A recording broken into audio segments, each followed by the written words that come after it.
Halo semua, kali ini kita akan membahas satu masalah yang belakangan ini sedang hangat diperbincangkan banyak orang, khususnya para orang tua yang memiliki balita.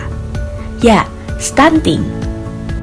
Sebenarnya, apakah stunting itu? Menurut WHO, stunting adalah gangguan tumbuh kembang anak yang ditandai dengan tubuh pendek disebabkan kekurangan asupan gizi, terserang infeksi, maupun stimulasi yang tidak memadai. Sedangkan menurut UNICEF, stunting didefinisikan sebagai persentase anak-anak usia 0 sampai 59 bulan dengan tinggi badan di bawah -2, stunting berat dan sedang, dan -3, stunting kronis. Hal ini diukur dengan menggunakan standar pertumbuhan anak yang dikeluarkan oleh WHO. Kemudian, dampak apa saja yang mungkin ditimbulkan oleh stunting?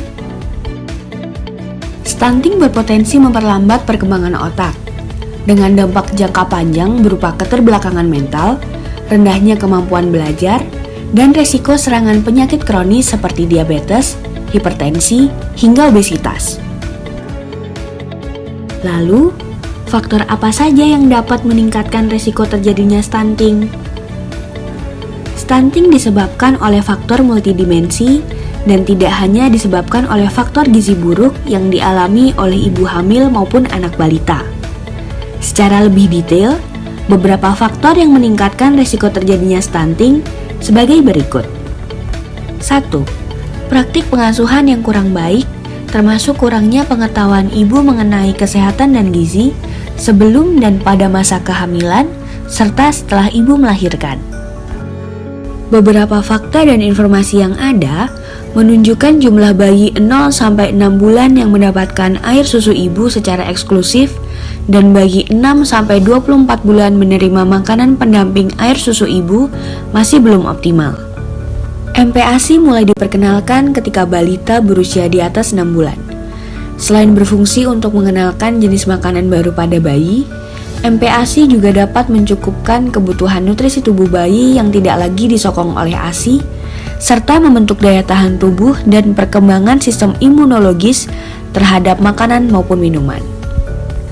2. Masih belum optimalnya akses layanan kesehatan termasuk antenatal care, pelayanan kesehatan untuk ibu selama masa kehamilan, postnatal care, pelayanan kesehatan untuk ibu setelah bersalin. Ibu hamil harus rutin memeriksakan kehamilannya ke tenaga kesehatan agar bisa memantau perkembangan janinnya. Begitu pula ibu pasca melahirkan dengan rutin melakukan pemeriksaan pada masa nifas akan meningkatkan pemahaman ibu tentang perawatan bayi yang baik. 3. Masih kurangnya akses rumah tangga atau keluarga ke makanan bergizi. Terbatasnya akses ke makanan bergizi di Indonesia juga dicatat telah berkontribusi pada 1 dari 3 ibu hamil yang mengalami anemia. 4. Kurangnya akses air bersih dan sanitasi. Sumber air minum layak yang dimaksud adalah air minum yang terlindungi, meliputi air ledeng, keran umum, hidran umum, terminal air, penampungan air hujan atau mata air dan sumur terlindung, sumur bor atau pompa yang jaraknya minimal 10 meter dari pembuangan kotoran, penampungan limbah, dan pembuangan sampah. Tidak termasuk air kemasan, air dari penjual keliling, air yang dijual melalui tangki, air sumur dan mata air tidak terlindung. 5. Sering menderita infeksi di awal kehidupan anak. Penyakit infeksi yang disebabkan oleh higien dan sanitasi yang buruk, misalnya diare dan cacingan, dapat mengganggu penyerapan nutrisi pada proses pencernaan. Beberapa penyakit infeksi yang diderita bayi dapat menyebabkan berat badan bayi turun. Jika kondisi ini terjadi dalam waktu yang cukup lama dan tidak disertai dengan pemberian asupan yang cukup untuk proses penyembuhan, maka dapat mengakibatkan stunting.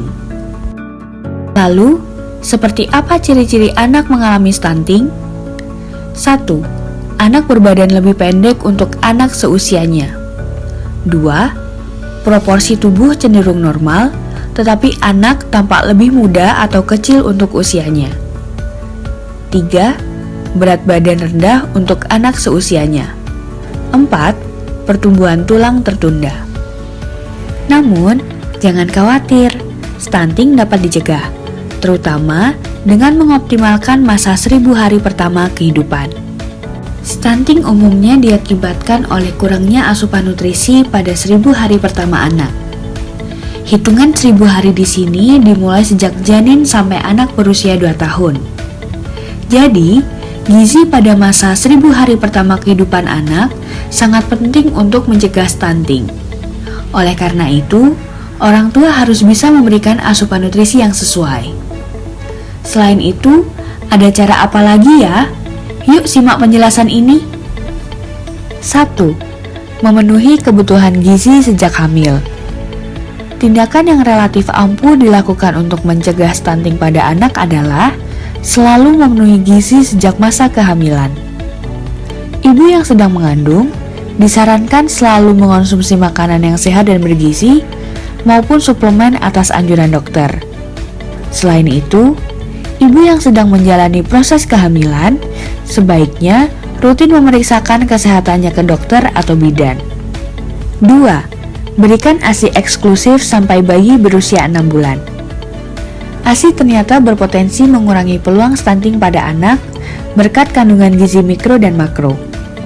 Oleh karena itu, ibu disarankan tetap memberikan ASI eksklusif sampai 6 bulan kepada sang buah hati.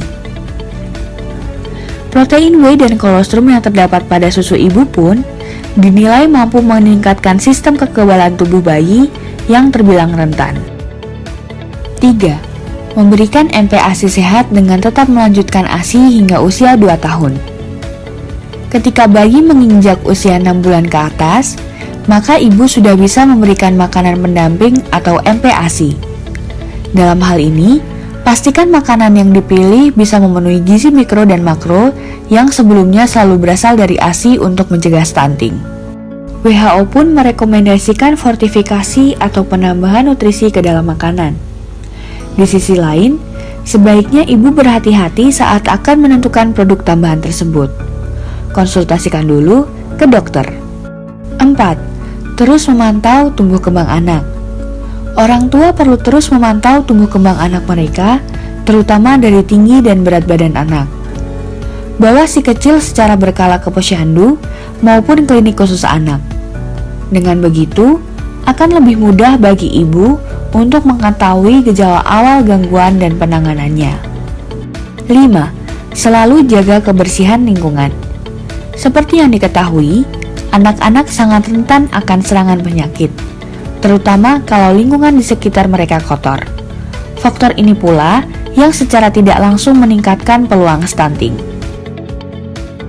Nah, sekarang lebih paham tentang stunting kan? Karena itu, yuk kita sama-sama cegah stunting dengan mengoptimalkan 1000 hari pertama kehidupan.